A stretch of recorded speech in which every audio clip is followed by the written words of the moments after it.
So there, I bet maybe now you can hear me. So yeah, I'm sorry about that. If you weren't getting audio earlier, um, like I said, of course you couldn't hear me, you didn't hear me audio, but having some glitches, kind of new to the software, and so let's just kind of start all over here, and going to go back to our slideshow, and again, I really apologize about this, and see if I can back up here and just start all over. So just take me a minute, and we're going to do this, and boom. Okay, let's get the show on the road. My, we're talk about unstoppable success. And again, I apologize for the glitches coming into this. I don't think you could hear me, but hopefully you can hear me now. And I'm Rob Malone, and hopefully you're seeing my slideshow. But I'm Rob Malone, and I like to call myself the oldest and ugliest dude on the internet. And today we're going to talk about change, and Albert Einstein said that the definition of insanity is doing the same things over and over again and expecting a different result. And by the way, if you can see me on, it's Casual Friday here, so I'm relaxed. And anyway, so doing the same things over and over again, expecting a different result is insanity, because you're going to get the same results if you're doing the same actions. And almost everyone we know wants to change some aspect of their life. They, like to lose weight, eat healthier, exercise more money. A lot of people want to be more organized. They want more time. They want to be more focused, and on and on and on and on. So we know that a lot of people want to change. In fact, actually, virtually everyone would like to change something in their life. You occasionally run into somebody who's like just totally content and happy, but that is the exception and not the norm. Not that you're unhappy, but very few people would say, oh, everything's perfect, I don't want anything to change.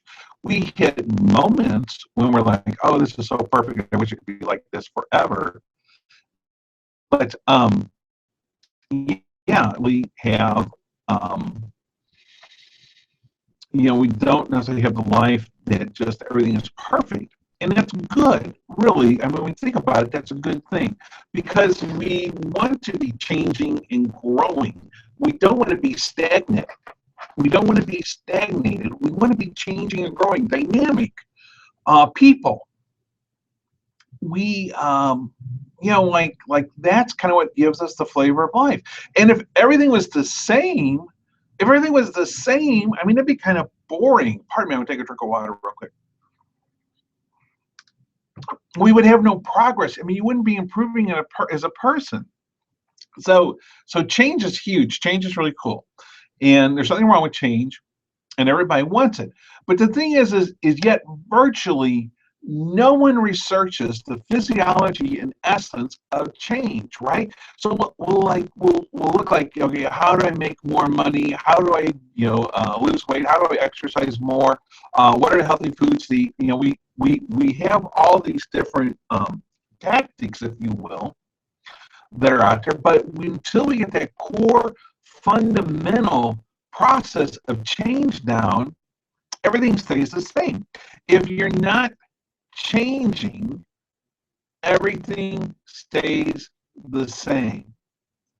Does that make sense? Do you get my thing here? So we need to understand, how does change come about? What is the physiology? What's going on in our mind? What's going on in our body? How is this all connected? And how do we make change long lasting? So why change eludes most people, is they're unaware that change is a skill that can be developed and practice. And change tends to be uncomfortable, and people naturally gravitate towards comfort. So when we talk about this, people don't really think of change as a skill.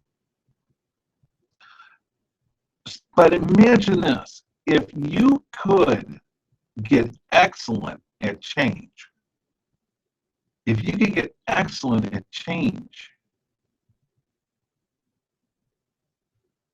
you could change anything you wanted whenever you wanted.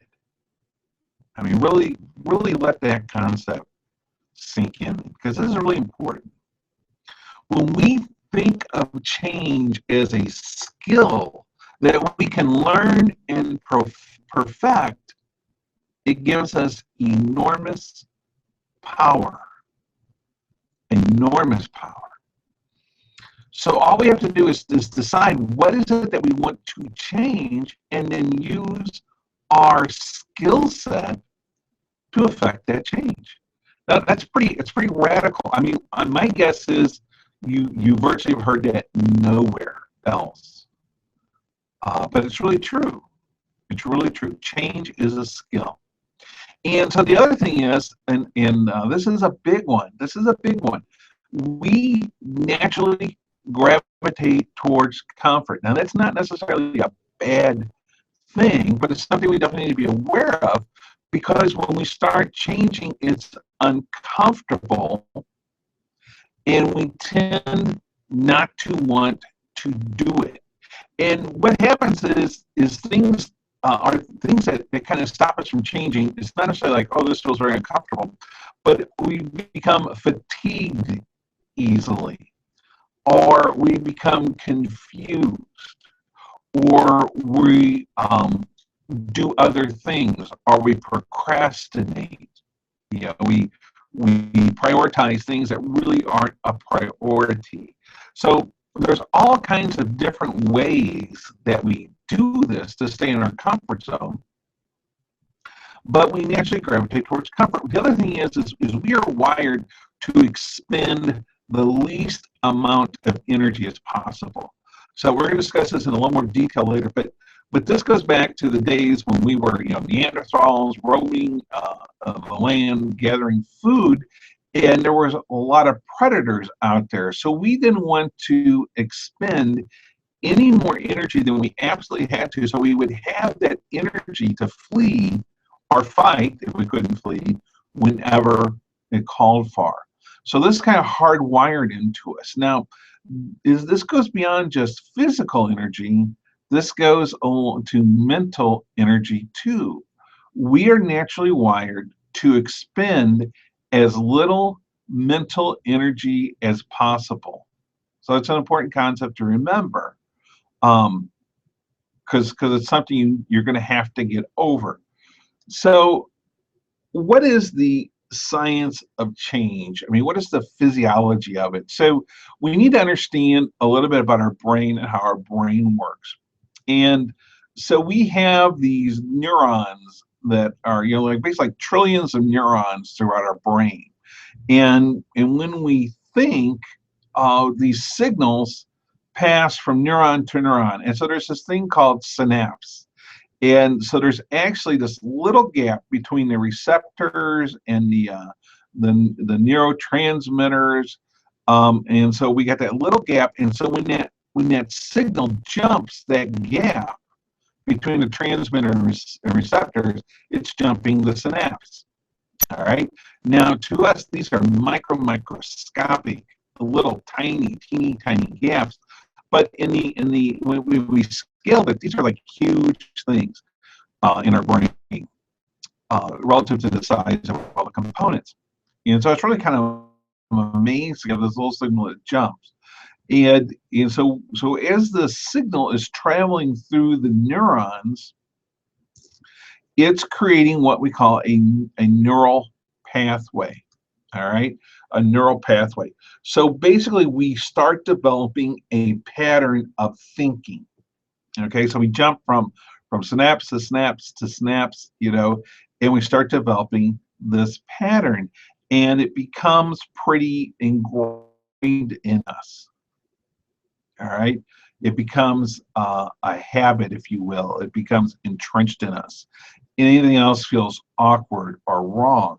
Now, what's kind of interesting is you can kind of observe this in small children. I mean, this is one of the best examples of observing it. So when you look at a child when they're learning to walk, right? They're learning to walk, and they'll pull themselves up. They'll find something and pull themselves up, and they'll try to take a couple steps, and they'll fall. And then they'll do it again and again and again. And literally, what's happening is, they're starting to develop that mind muscle coordination, um, and they're really developing new neural pathways, new way of thinking, new ways of processing, so that they can start processing that balancing and the taking the step.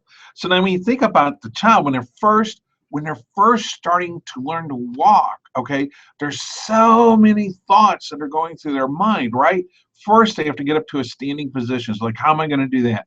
And so they come over and they come to a table and they're looking at it, they're thinking, can I reach it? Maybe they try to reach up and grab an edge of the table or something, and they're not tall enough, and they'll try and try and try, and eventually they say, okay, well, this isn't working, and they'll go somewhere else, I'll try to find something else.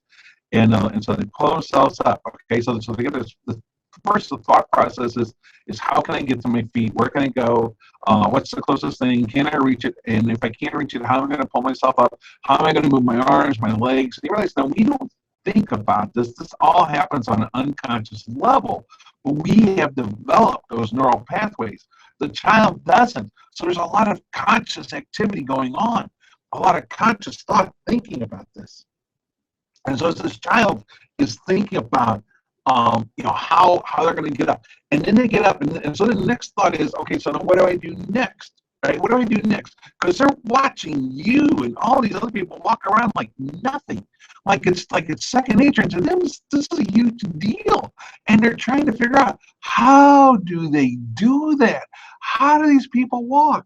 So now they're thinking, so what's next? And so they're like, well, so if they're facing the table or a chair or whatever it is that they're holding on to bring themselves up, well, that's not going to work, right? Because they have to have open space in front of them to walk. So the next thing they're thinking about is turning around. Well, how do I turn around? And it's funny because you watch them, and that's really the first. Well, I guess the very first neural pathway is pulling themselves up to a standing, to a stance. But then the next is getting that coordination to turn around and not fall over. And you'll see them, and a lot of times it takes them several times before they can get that developed. All right? Before they can get that developed, and they'll fall and stumble, and they pull themselves back up, and they try to turn, and they fall, and they do it over and over again. So eventually that neural pathway is developed that teaches them, that they can recall, that they can just easily recall to turn. And now they're turned, they're up, and so where do I want to go? Where do I want to go? All right, so they pick their destination, and now it's like, well, then how do we do this? And so they're like recalling their memories. What did they do? They put a foot out, they lifted a leg, and so they do that, and then they stumble because they haven't developed that balance, that coordination. So they go through the whole process again and turn around, pull themselves up. When they're standing position, turn around again, try to get there, and they do it over and over and over. And you see these little kids, and there's no, they're not discouraged. They don't give up. They just keep doing it over and over and over until eventually they can walk. And it's really cool. And then they're really proud of themselves. They achieve something. There's this rush of endorphins and feel-good hormones, and yay, yay, yay, yay. Yeah, I'm walking. So anyway, so that's pretty cool. But what happened is they developed that neural pathway that now it's an automatic pathway that's running through their mind, okay? It's habitual. Now it is going into the unconscious mind, and they don't have to consciously think about it. So just quickly as a little side note, and I'll get into this more in gosh, I'm just loving this. I love this stuff. I hope you know. I just love this stuff. So I'm so excited to share this. So anyway, so what I want to say is that we're going to talk about this more in future webinars about the difference between the conscious and unconscious mind. But one of the things to know and to know in context of this right now, where this goes from a conscious action to an unconscious action, is that the conscious mind is very limited in what it can process. Pardon me just a minute if I take a sip of water.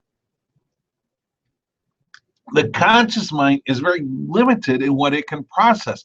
It can process about 40 bits of information per second. We wouldn't consider that a very fast computer by today's standards. And it can only process one thing at a time. So basically, you can have 40 bits of information equates to like 5 to 7 thoughts. You can have up to 5 to 7 different thoughts within any given second in your mind. But your conscious mind cannot hold 2 thoughts simultaneously. So you can't think about breakfast and dinner at the same time, but you can rapidly bounce back and forth from breakfast to dinner, up to like 6, 7 times within 1 second. So it kind of gives us the illusion that we're thinking about 2 things simultaneously. But the reality is no. It's 2 separate thoughts that we're bouncing back and forth between really quickly. So the conscious mind can only focus on one thing, and it can only process 40 bits of information per second. Now, the unconscious mind can process 40 million bits of information per second. Think about that, 40 million bits of information per second. And they, it's a million times faster than the conscious mind. The unconscious mind can process a million times more. In fact, the human race is yet to build a supercomputer that can match the processing power of the unconscious mind. I mean, it's just mind-boggling, pardon the pun. And it can do hundreds of thousands of things simultaneously. So it's not limited to just one thing at a time. It processes all kinds of things simultaneously. So we're going to talk about this a little bit here, and so what's happening is, and why I bring this up now, is because this is what's happening with the baby, is when they're learning to walk, it's once they develop those neural pathways, it goes from a conscious activity to an unconscious activity. So right now, if you can walk, you don't have to put a lot of thought into it. You just say, oh, I'm going to the door, and you get up out of your chair and walk to the door. And you don't think, oh, okay, I need to put my hand here. I got to exercise these muscles. I got to place this foot here. I need to put this other foot out here to maintain balance. Once I'm up, I have to slightly lean forward, bring one foot up, bring it up about 2 inches above the ground, bring it forward. By the same time, flex these muscles in my hips and thighs, quads to maintain my balance, keep the core turned here, place that heel down, now the toe. We don't think about all those hundreds of tiny little muscles and actions that we're taking to walk. It all happens on an unconscious level because it's in our neural pathway. All we have to think about is, I want to go there. All right. So why is this important? What does this have to do with change? Okay, because we have literally millions and millions of these neural pathways already established in our mind, and so they become habitual on an unconscious level. Let that sink in for a minute. These become habitual on an unconscious level. So we do things without thinking about it. It's like it's almost out of our control. It's just happening. So we get frustrated, right? We say, oh, well, I want to lose weight. Why do I keep eating Snickers bars? Or why can't I eat less? Why can't I say no to sweets? I know I shouldn't have them. I want to lose weight. Because it's happening unconsciously. It's our neural pathways. It's that habit that's established. So we want to change. If we want to change, we have to change those neural pathways. All right? So I hope this makes sense. All right? So the thing is, change will not be long-lasting until we establish new neural pathways. All right? This is really important. We have to understand this, that we can't have long-lasting change until we have new neural pathways. We have to move it from a conscious activity to an unconscious activity. And that happens when we have that neural pathway established. So here's a really interesting thing. I saw a video on YouTube with this guy. He was some kind of engineer, and he built this bicycle. And when you know when you're riding a bike, if you turn the handlebars to the left, the wheel goes to the left, and your bike goes to the left, right? If you turn your handlebars to the right, the front wheel goes to the right, your bike goes to the right, and that's how you make your turns. So effectively, if your handlebars facing straight ahead, you're going straight. If it's facing to the left, you're going to the left. If it's turned to the right, you're going to go to the right. So what they did was they reversed this on a bicycle, a special made bicycle. They did some special gears and things, so that when you turn the handlebars to the left, the front wheel would turn to the right, so the bike would go to the right. All right. So then if you accordingly turn the handlebars to the right, well, that front wheel would turn the opposite way to the left, and the bike would go to the left. So the question was, could you learn to ride it? Amazingly enough, no, it was impossible. This guy took this bike across the country to different speaking events. He'd bring people up on stage, and he'd offer them whatever it was, $100 or something, if they could ride the bike 30 feet across the stage. No one could do it. They couldn't even, they couldn't even get one or two pedals out, because they're, when you first start off, you're turning the wheel, your front wheel, to keep your balance and everything as you're first starting. It was too different. Those neural pathways were so established that their conscious thoughts couldn't overcome them. Now think about that. This is not rocket science, right? We know the front wheel is going to go the opposite way of the handlebars, right, on a special bike. So if I want to go to the left, I need to turn my handlebars to the right. If I want to go to the right, I need to turn my handlebars to the left. It was a simple concept, but those neural pathways were too strongly ingrained, and they couldn't ride the bike. So anyway, so this is interesting. So this guy decided, well, how long will it take me to learn to ride this bicycle? All right. So he tried, and it took him 6 months to be able to ride the new bicycle with the opposite turning, handlebars and wheels. Okay, pretty fascinating. 6 months, right? Now, how long does it take, your 3-year-old to learn a bike or how to ride a bike? What, about a week?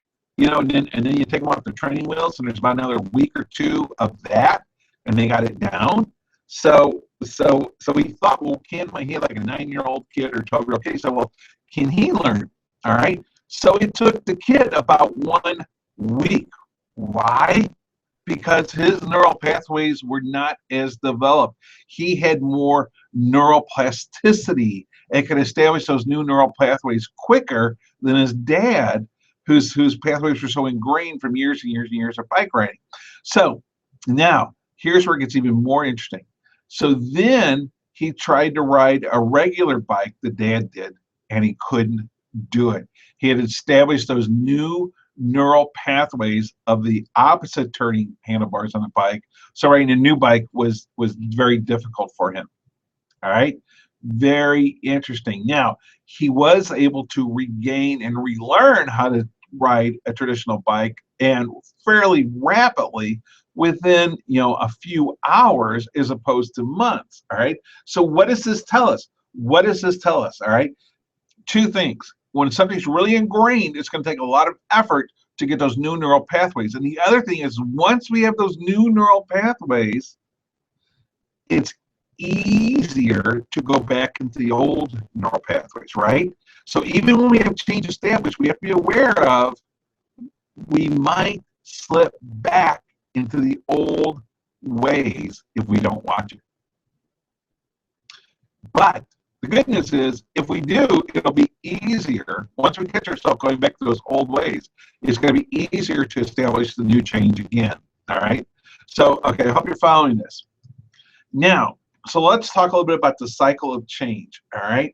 So here's what we know about change. All right? Is they've done some research, and they found that there is a definite cycle to change.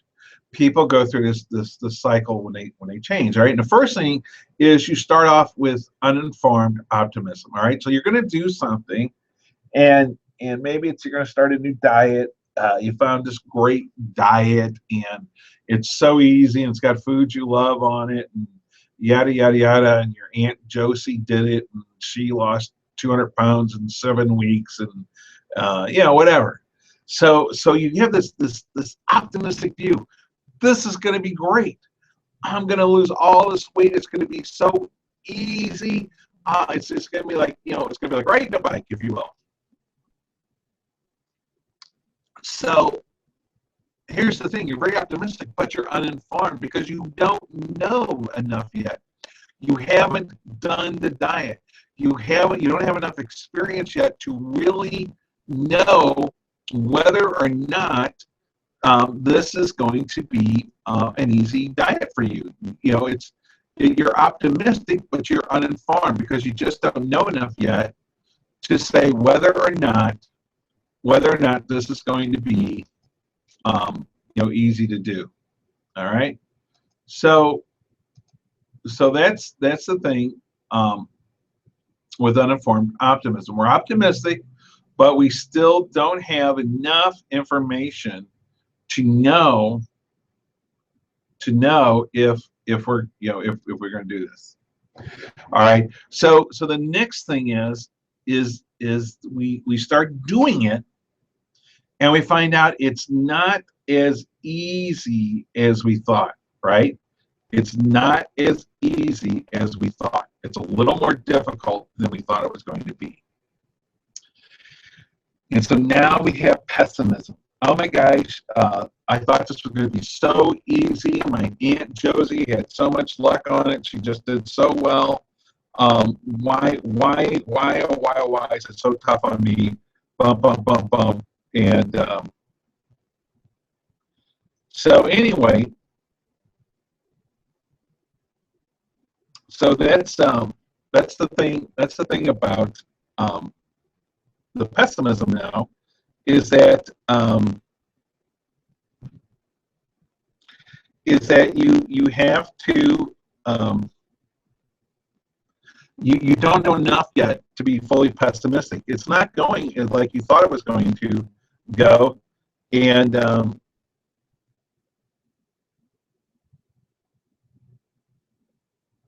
I'm sorry. It's not going how you thought it was going to go, and so all of a sudden now you become real pessimistic. Oh, this is so tough. This is so horrible. I can't do this. And so the thing is that you still don't have enough information if you can do it or not. All you know is it's just not as easy as you thought it was going to be, initially. But we still don't know if you can do it or not. So we have this uninformed pessimism. And then we go from there into the valley of victimhood. Okay, and here's the thing about victimhood: it's not our fault. It's not our fault. We didn't do it. It's everyone else's fault. It's the economy's fault. It's our mother's fault. It's our brother's fault. It's our father's fault. It's my spouse's fault. It's my kid's fault. Because I don't have enough education. I mean, on and on and on. We have all these reasons. I just like food too much. This diet sucks. It's a horrible diet. Yada yada yada. So it's everyone else's fault but us. All right. Okay. So then we go into now. Okay. Well, let me stop here for a moment, because what's going to happen is this is where most people quit. Right. Either in uninformed pessimism or in a valley of victimhood is when they quit. All right. So no change can take place. Now they're going to move up into informed pessimism. All right, because now if you stay with it, you know what it's going to take. You're like, oh, this isn't as easy as I thought. This isn't as easy as I thought. But I'm starting to understand how to do it. I'm starting to learn. I'm starting to develop those new neural pathways. Okay, you get that? I'm starting to develop these new neural pathways that are going to allow me to take this off, to go. So then the next stage is informed optimism. Informed optimism. So now you're starting to develop the new neural pathways. You're starting to see some results. You're starting to see some success. You're like, hey, I can do this. I know what to do. This doesn't work. This does work. And so you start doing that and you start getting success. And so that leads us to achievement and success. All right. So this is the process that we go through. We start very optimistic, but we're uninformed, and we don't really have enough information to know if we can do it or not. Then we go into uninformed pessimism, all right, because now it's not as easy as we thought, but we still have enough information really yet to know. We don't have enough experience yet. Then it's like, oh, it's everyone else's fault but us. It's this program. It's my boss. It's my company. It's the economy. It's whatever. It's everything but you. Okay, so then we go into an informed pessimism. All right, and this is when we start getting accountability and saying, okay, it's me, and then we go into informed optimism, where I'm seeing results. Okay, and then success and achievement. So it's important to understand. Okay, so what's happening is that this is the cycle. This is the old neural pathways. And now we're starting to develop the new neural pathways. They're getting stronger and stronger, and boom, it becomes easy. The new results become easy. So I'd like to just, I'm going to stop right now, and we're going to discuss more next week on this and on mindsets and some other things. But I'm going to give you an offer right now. If you would like a free 15-minute, Become Unstoppable session with me, then just send me an email at robm at therobmalone.com, and just put in the subject matter free session, and then just put an email, hey, I'd like to do a free session, and then I will send you a link where you can schedule a time with me to do the session. So great. So I hope everyone, I hope this was really beneficial. I hope you got something out of this. I want to thank you so much for attending, and I apologize for the technical glitches at the beginning. And hopefully this went well, but I will know in a little bit when I see the replay whether I got the all the glitches worked out or not. But anyway, thank you so very much. Again, this is Rob Malone here, and like I say, it's Casual Friday, and here I am just kind of taking it easy at my offices in beautiful St. Louis, Missouri, and I look forward to seeing you soon at the next webinar next week, next Friday. Thank you, and have a wonderful, wonderful day. Shatter those limiting beliefs and achieve something extraordinary.